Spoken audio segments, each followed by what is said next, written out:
Булушмакта автономиянын башканы аксакаларлан ачыкладылар комшу девлетте олушлары хем нижионар Молдованын хем Гагаузиян социал-экономика дурумунда белгиледилерлер. Хепюля регионун башы пайлашты халк топлушун var olan durumundan. Очень важно не ошибаться.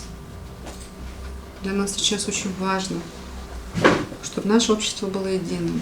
Но тут нужна ваша поддержка. Bize dini yönemli yanlışlıkları yapmama hem cümle birleşik olsun. Bunda yetişmeyer sizin yardımınız. Yönemli sizin nasihatlarınız ki insanlar angıları kararları kabul ederler, anlaşsınlar, hem kendilerini becermekle götürsünler. Azarlamasınlar birbirini, başka insanları angıların bakışlarını ayırırlar.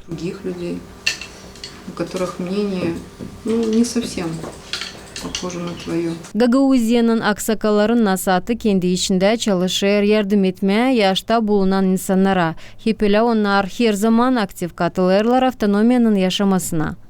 Sağlık uğrunda sistemasından avtonomiyada değiliz kayıl. Bizde üyesi kategoriyalı uzmanlar yetişmerler. Hepele şüphelendirir durum çiftçilik uğrunda. Biz bunun için daha önce laf ettik. Tabi problem aynı insanlara yetişmeyer iş yerleri. Есть вопрос, который и рабочие места в населенных пунктах.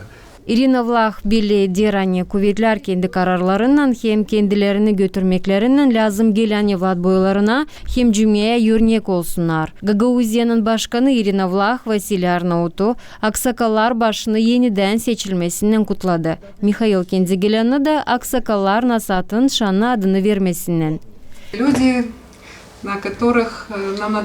Siz o insanlar kimden örnek lazım alma hem kiminle hodulanma düşer. Sizin yaşamak yolunuz, bilgileriniz, işiniz hem becerikliğiniz avtonomiyanın çoğu yaşayanlarını canlandırırlar. Sizin arifliğiniz koyar bizi doğru kararlar kabul etmeye.